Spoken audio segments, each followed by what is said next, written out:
Olá pessoal, tudo bom? Bom, então continuando aqui com os nossos estudos de estatística, né? A gente vai começar a falar agora sobre as medidas de dispersão, tá? Dividir isso aqui em mais de uma aula, para não acumular muito conteúdo, tá? O que a gente viu até agora foram as medidas de tendência central, né? No caso, a gente viu média, a gente viu a moda e a gente viu a mediana, não é? Essas medidas têm a função de tentar pegar um valor, né, para representar os dados, certo? Mas aí vem a pergunta: até que ponto essas medidas aqui conseguem representar esses dados? Quem vai me dizer o quanto essas medidas são confiáveis serão justamente as medidas de dispersão, tá bom? Primeiramente, para a gente poder trabalhar com essas ideias de medida de dispersão, a gente tem que aprender ou recordar um conceito da matemática, que é a ideia de módulo de um número, tá? Que também é chamado de valor absoluto, tá? Então, de maneira bem simplificada, a definição matemática rigorosa é um pouquinho mais complexa, mas de maneira bem simplificada, o módulo ou valor absoluto de um número, que a gente indica colocando esse número entre duas barras verticais, né? Por exemplo, módulo de 8, né? Se eu coloco o 8 entre duas barrinhas, eu leio assim, ó, módulo de 8. Se eu pegar o menos 8, módulo de menos 8, tá? Como que eu vou fazer? Corresponde a esse número sem o uso de sinal. O que a gente sabe? Se eu tenho 8, ele tem um sinalzinho de positivo escondido ali na frente, né? Mais 8. E o módulo de 8, eu simplesmente pego e elimino este sinal. É 8. Ah, e módulo de menos 8? Eu pego e elimino o sinal, tá? De novo, ó. Módulo de 18. É o 18. Eu pego e escrevo ele sem sinal. Lembra que ele tem um sinalzinho de positivo aqui na frente que a gente não costuma colocar.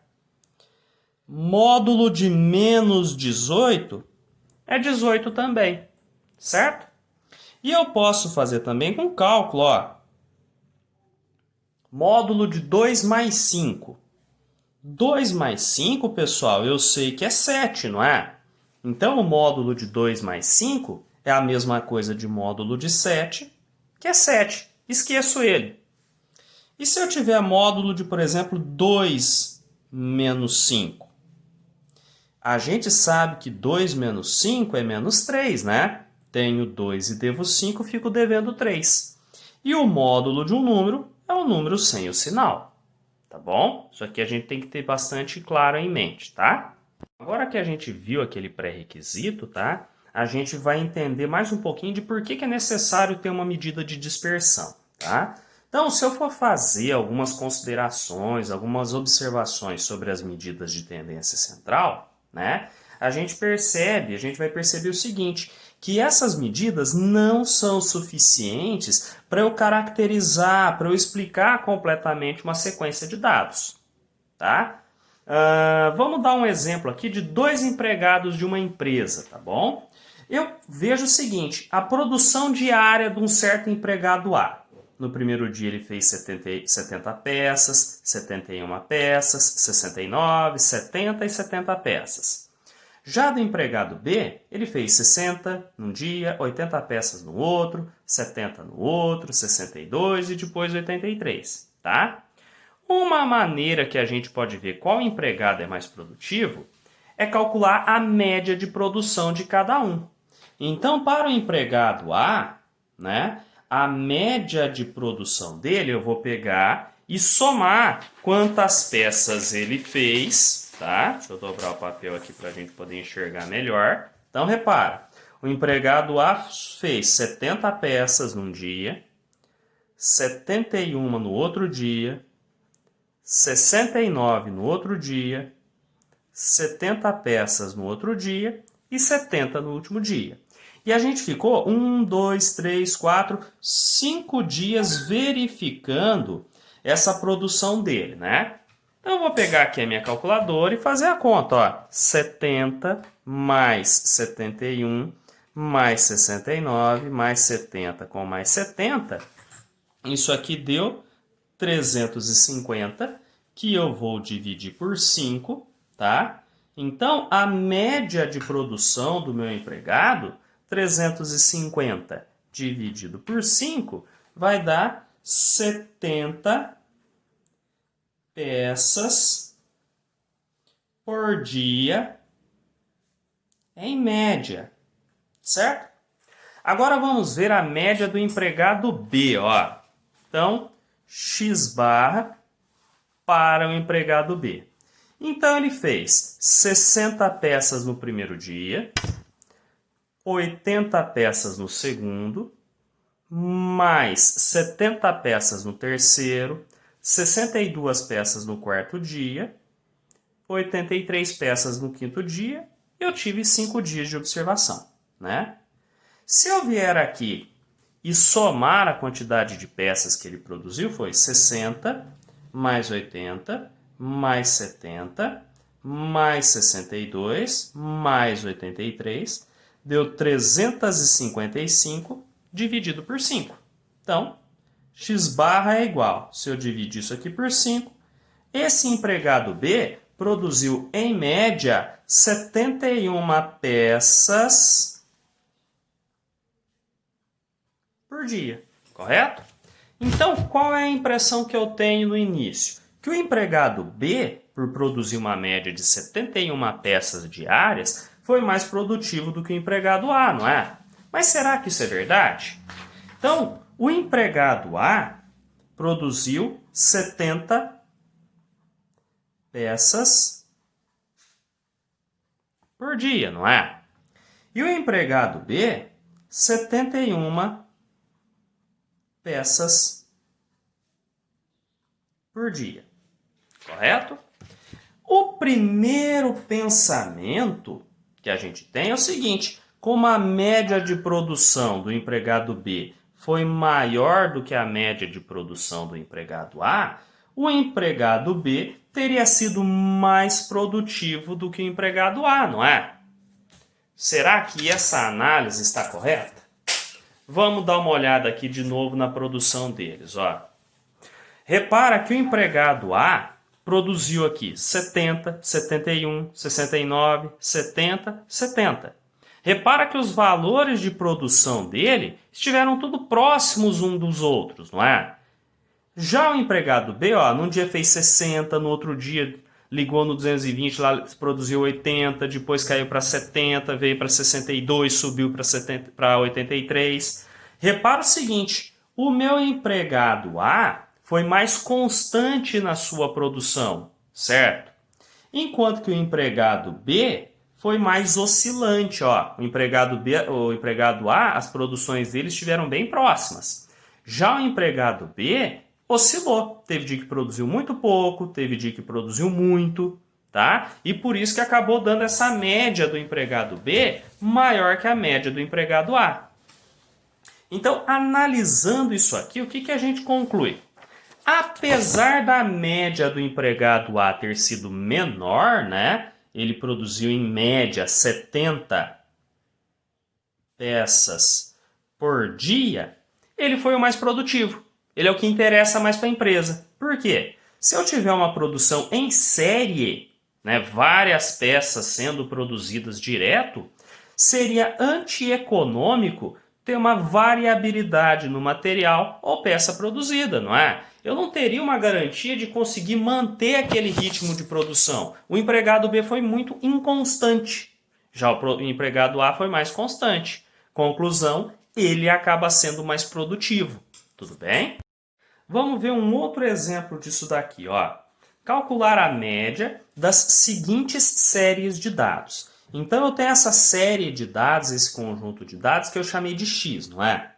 Então, o meu X barra é a soma de todos esses valores. Então, 10 mais 1 mais 18, mais 20, mais 35, mais 3, mais 7, mais 15, mais 11, mais 10, dividido por quantos valores eu tenho. Então, 1, 2, 3, 4, 5, 6, 7, 8, 9, 10 valores. Então, o meu x barra vai ser, se eu somar esse negócio tudo aqui, vai dar 130, dividido por 10, não é? Então, portanto, o meu x barra vai ser 13, ok?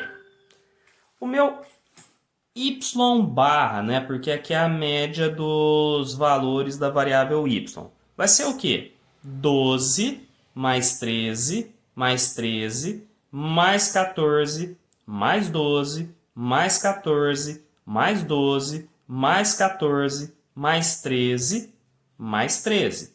Dividido por 1, 2, 3, 4, 5, 6, 7, 8, 9, 10. Certo?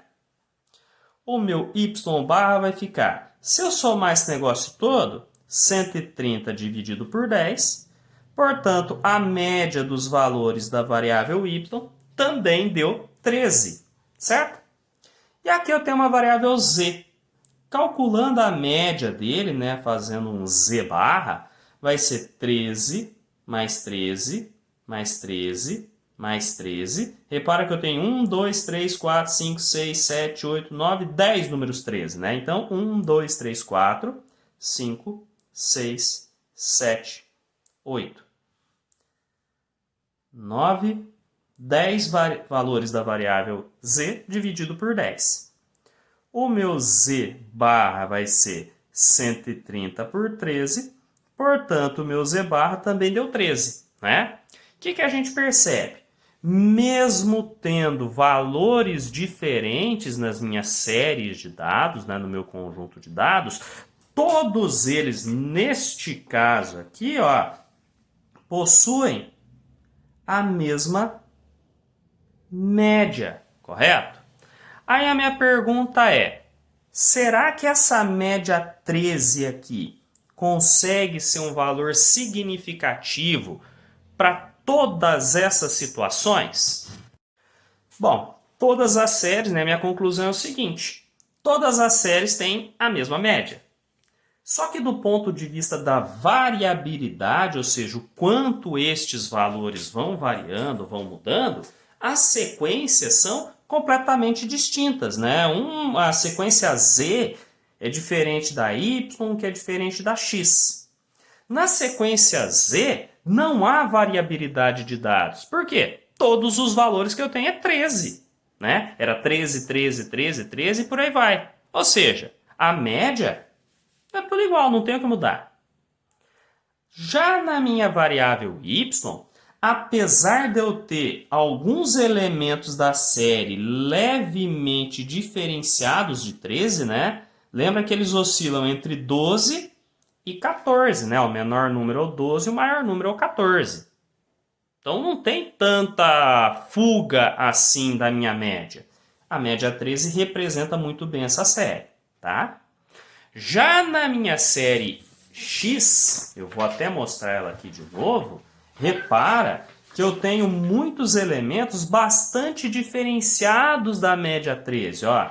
O menor número que eu tenho é o 1. E o maior número que eu tenho é o 35. Olha o quanto esses dois números que a gente chama de extremos estão diferentes, estão longe um dos outros. Então, neste caso aqui, na minha série X, a média 13 não é um valor bom para representar. Por quê? Eu tenho uma variabilidade muito grande. O menor e o maior número que eu tenho estão muito longe um dos outros. E essa diferença aqui entre os extremos acaba influenciando na média. Tá? Seria a mesma coisa de eu falar o seguinte, ó, o aluno A tirou 6 na primeira prova, 4 na segunda prova. Eu quero saber a média dele. A média dele seria 10 dividido por 2, né, que é 6 com 4. A média dele deu 5. Este 5 representa bem a situação do aluno A. Por quê? Está próximo aqui dos extremos. Já um aluno B, vamos supor que ele tirou 0 na primeira prova e 10 na segunda.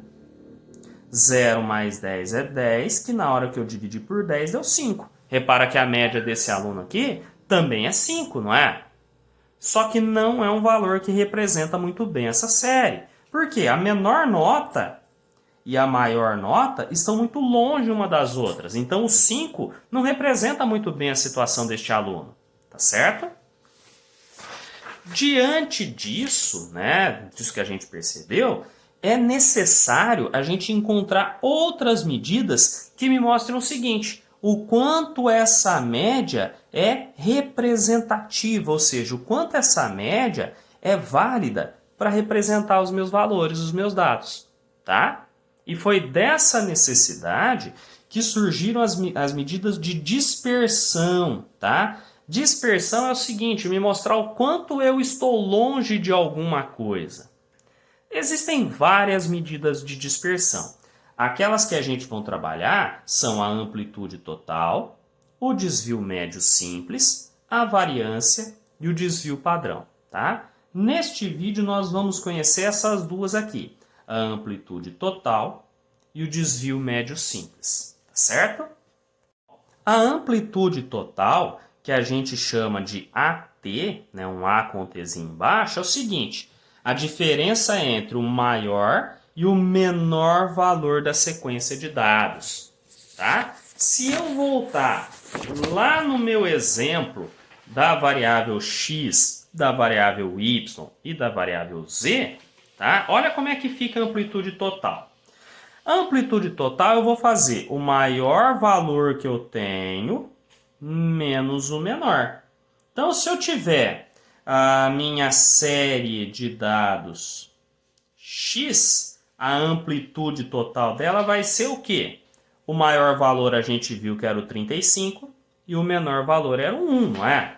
Então, 35 menos 1, portanto, a amplitude total deu 34. Agora, a minha série y, que é essa segunda aqui, o menor valor que eu tenho é o 12 e o maior valor é o 14, não é? Então, a minha amplitude total dela seria o quê? 14 menos 12, portanto, a amplitude total é 2. Olha só a diferença. Já da minha série Z, todos os valores são igual a 13, não é? Então, a minha amplitude total seria 13 menos 13, portanto, a amplitude total é 0. Né? Então, o que eu vou analisar? Quanto menor a amplitude total, a minha média, o meu x-barra, é mais confiável. Ela representa bem essa série de dados. Agora, quanto maior a amplitude total, menos confiável é a média, né? Amplitude total muito grande quer dizer que eu estou trabalhando com valores muito dispersos uns dos outros. A gente tem que dar preferência, né, para dar crédito na média aritmética simples para valores pequenos de amplitude.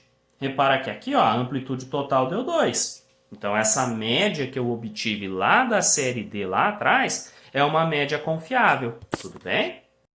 Um exemplo aqui, mais um, né? Determinar a amplitude total da sequência x que é formada pelos números 11, 12, 9, 10, 10 e 15. Se eu for fazer passo a passo, eu posso começar tirando os dados, né?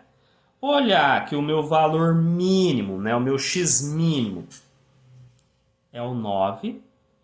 Reparar que o meu valor máximo, o meu x máximo, vai ser 15, tá?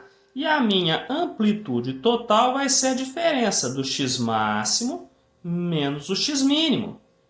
A amplitude total é 15 menos 9. A amplitude total desses dados é 6. Tudo bem? Bom, neste exemplo 2 aqui, ele pediu para determinar a amplitude total da série de dados abaixo. Repara que agora os meus valores estão em uma tabela, não é? O x aqui na tabela é o valor que a minha variável obteve, tá certo? E o f vem de frequência, tá? Lembra que a tabela vai pegar um rol de dados e vai agrupar, não é? Então, quando eu falo que a variável 2 apareceu uma vez, quer dizer que eu teria isso aqui, ó. O 2 aparecendo uma vez. O 3 apareceu 6 vezes, então seria isso aqui, ó. 1, 2, 3, 4, 5, 6. E assim vai indo. O número 5 apareceu 20 vezes e o número 7 apareceu 3 vezes, tá? E no que isso aqui vai influenciar? Na tabela desse jeito, não vai influenciar em nada. Por quê?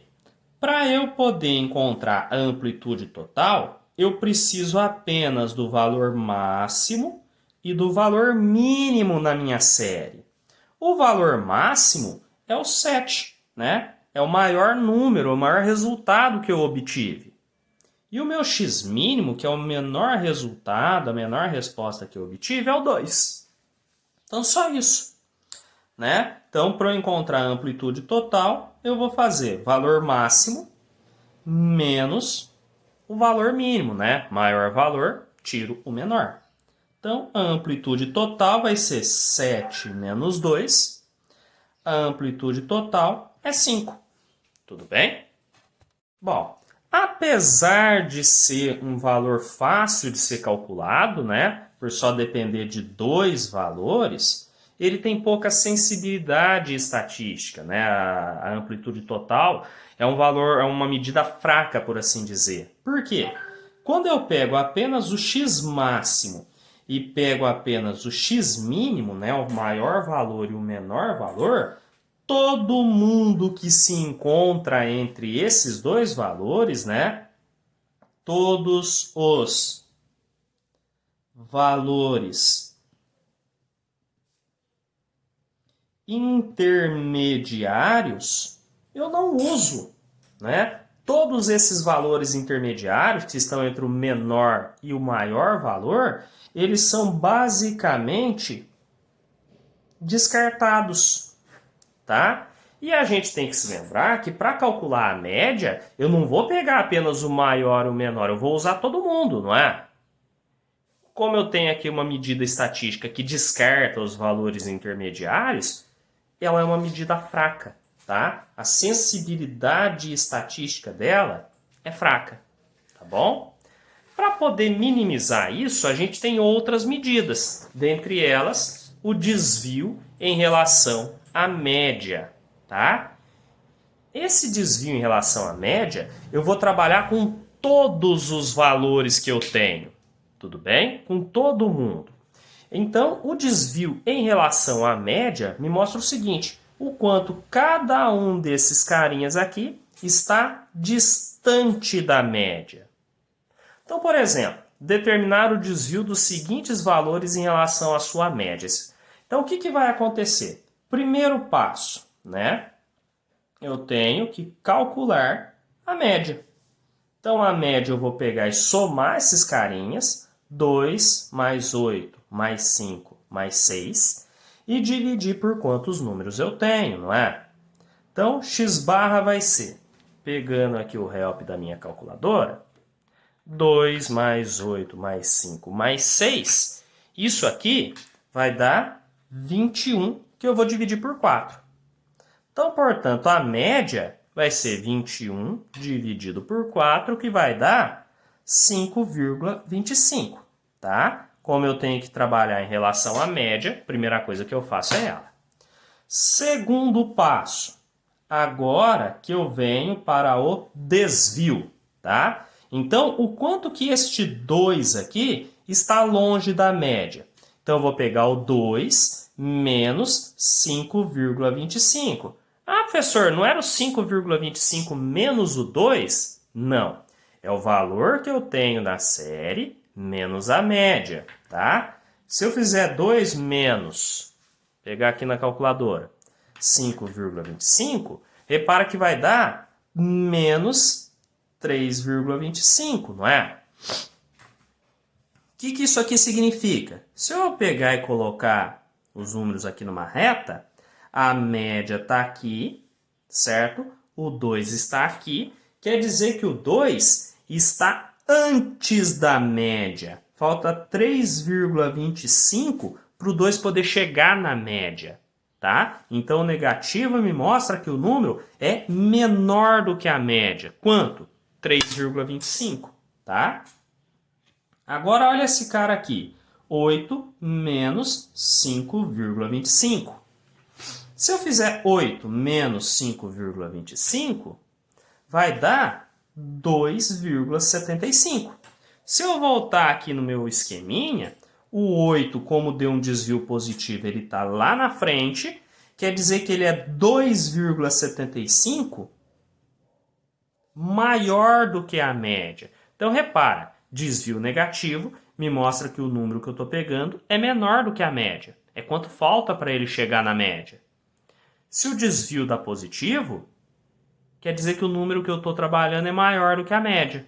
Isso aqui está me mostrando quanto que ele é maior do que a média, quanto sobrou dele da média, quanto ele ultrapassou a média, tá? Agora o 5. 5 menos 5,25. Isso aqui vai dar menos 0,25. Quer dizer que ele não chegou ainda na média, ele é menor do que a média, falta só esse pouquinho para ele chegar. E por último, se eu fizer 6 menos 0,25, vai dar 0,75 positivo.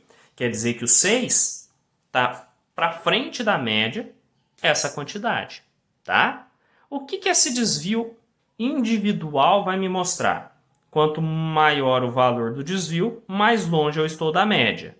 Quanto menor o valor do desvio, mais perto eu estou da média, tá? Só que o desvio individual não serve. Se eu tiver 50 números, eu vou olhar um por um? Não. É aí que vem o desvio médio simples, que a gente indica por DMS, tá? Para eu ter esse desvio médio simples, que vai ser um valor igual, né, parecido com aquela ideia de amplitude, o que eu vou ter que fazer?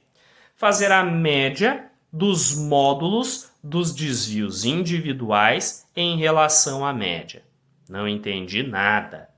Na hora que eu mostrar a fórmula, então, vocês vão ficar loucos, ó. Desvio médio simples.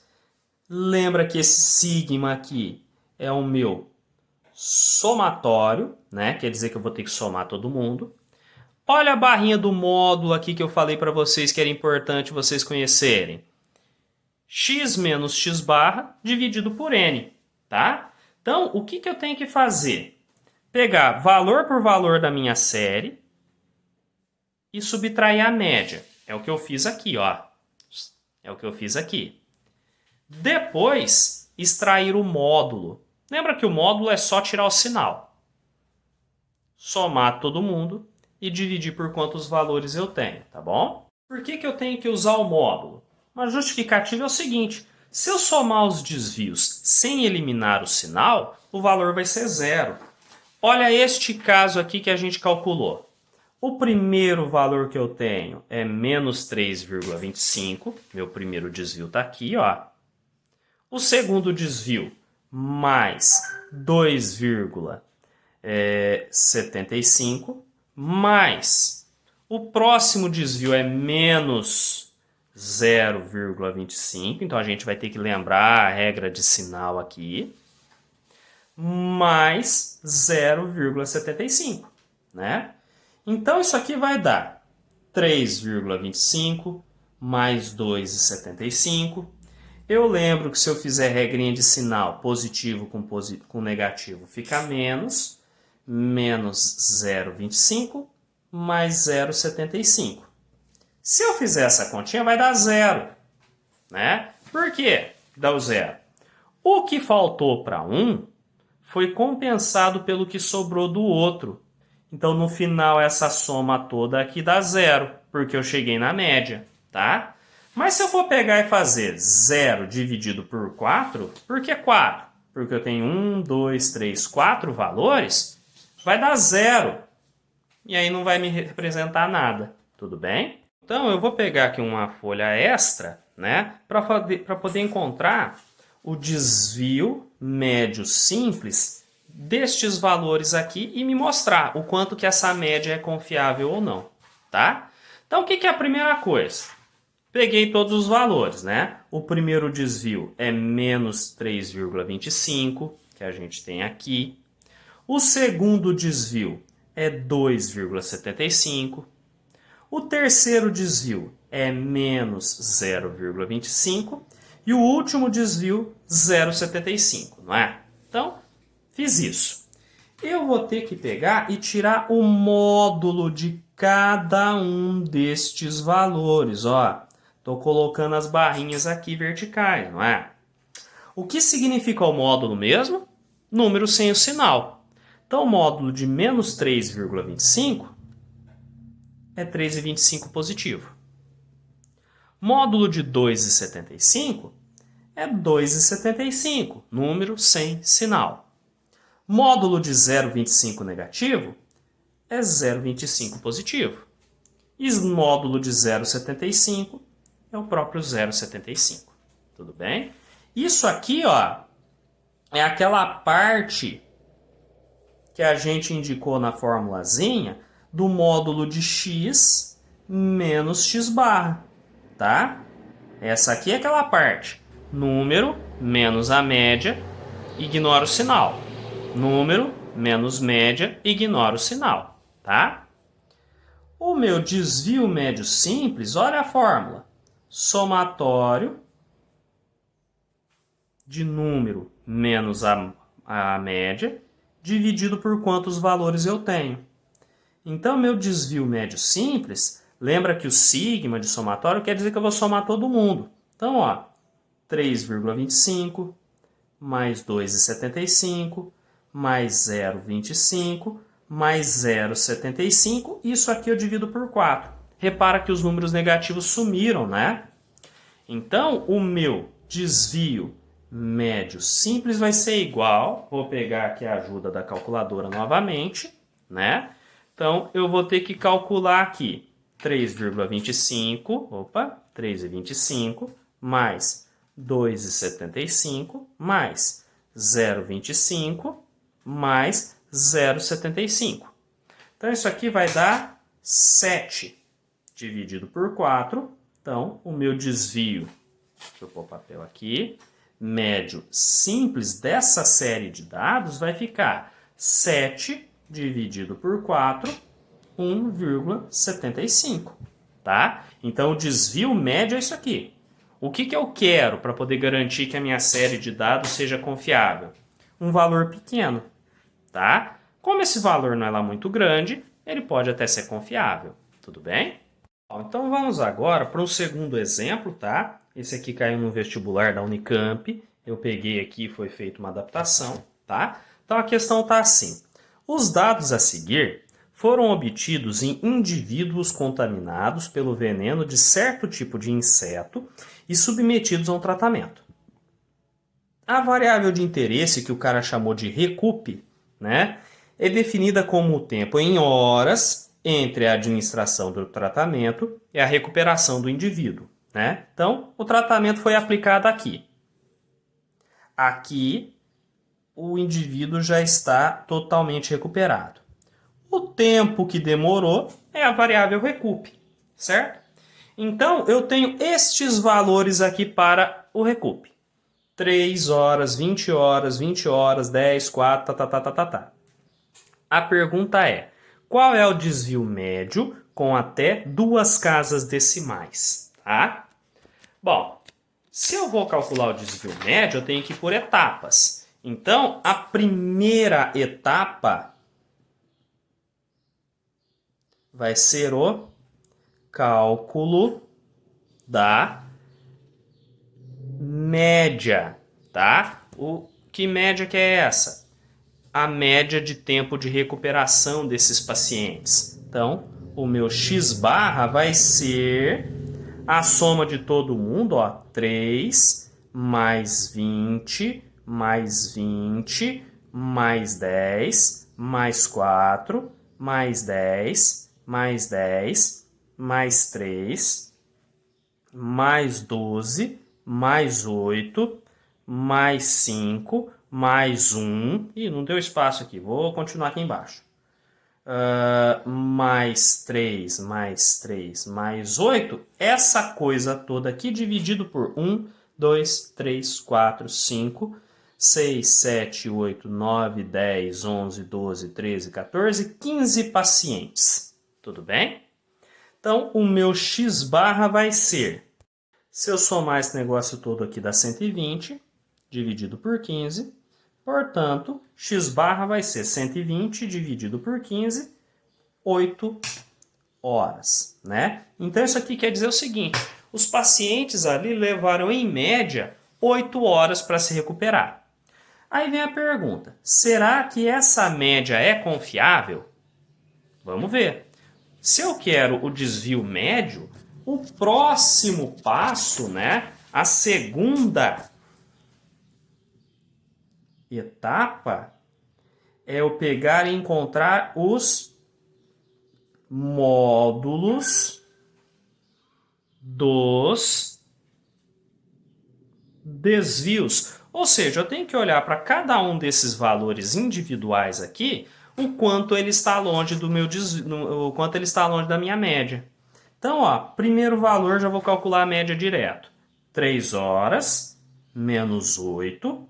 Isso aqui vai dar módulo de menos 5. Repara que eu estou trabalhando com o módulo. Então, isso aqui é 5, tá? Menos 5 quer dizer que ele se recuperou 5 horas a menos do que a média deles ali da média, tá? Média da média ficou ótima. Segundo, 20 menos 8, módulo de 12, 12 horas. O próximo, 20 menos 8, módulo de 20 menos 8 é 12, isso aqui deu 12. Tem que fazer para todo mundo? Sim, tem que fazer para todos.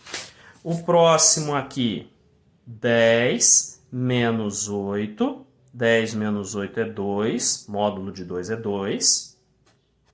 Então aqui, 4 menos 8 dá menos 4, só que aqui o módulo dá 4. O próximo, 10 menos 8 no módulo de 2 é 2. O outro, 10 menos 8, 2, módulo de 2 é 2. O próximo, módulo de 3 menos 8, módulo de menos 5 dá 5. O próximo, módulo de 12 menos 8, 12 menos 8 é 4, módulo de 4 é 4. O próximo, 8 menos 8, módulo de 0 é 0. Próximo, 5 menos 8, dá menos 3, cujo módulo é 3. O próximo, 1 menos 8, vai dar menos 7, módulo é 7. Aqui, 3 menos 8 vai dar menos 5, módulo 5. 3 menos 8, menos 5, cujo módulo é 5. E por último, 8 menos 8, módulo de 0 aqui é 0. Então, repare que para cada um dos valores de tempo de recuperação, eu fiz tempo de recuperação da pessoa, menos a média, tá tudo dentro de barrinha de módulo. Tirei o sinal. Mesma coisa para todos, tá certo? E terceira e última etapa. Agora sim eu vou fazer o cálculo do desvio médio simples. Como que eu calculo o desvio médio simples? Se eu for colocar aquela fórmula feia. Desvio médio simples, eu vou fazer o somatório dessa diferença entre o valor e a média e dividir por quantos valores eu tenho, tá? Essa parte aqui, de x menos x barra, é o que eu calculei agora há pouco. Então, eu vou pegar e somar todo mundo aqui, ó. Então, os números que eu obtive foram 5, né? Bom, eu dei uma pausa aqui para gravar, mas eu coloquei todo mundo, ó. 5, 12, 12, todos aqueles valores que eu havia calculado aqui separadinhos estão aqui. isso aqui dividido por 1, 2, 3, 4, 5, 6, 7, 8, 9, 10, 11, 12, 13, 14, 15 valores. Bom, se eu tinha 15 valores no começo, eu tenho que ter 15 aqui. Se der um valor, uma quantidade diferente de números aqui, eu errei alguma conta em algum lugar, tá? Então, o desvio médio simples vai ser igual. Vou ter que somar essa coisa toda aqui, tá? Se eu somar esse negócio todo aqui, vai dar 68 que eu vou ter que dividir por 15, certo? Então, o meu desvio médio simples, 68 dividido por 15, eu vou vir aqui na calculadora, né? 68 dividido por 15 vai dar 4,5333 e não termina nunca. Eu pus até o tiozinho aqui, que é o sinal de aproximado. Voltando lá na questão, né? A questão me pediu assim: qual é o desvio médio com até 2 casas decimais, ou seja, com 2 números depois da vírgula? Vim até o 4,53, tá? Então a resposta certa aqui a gente percebe que é a letra A. Tudo bem então, pessoal? Espero que vocês tenham entendido. Se tiver alguma dúvida, pode entrar em contato. Bons estudos a todos.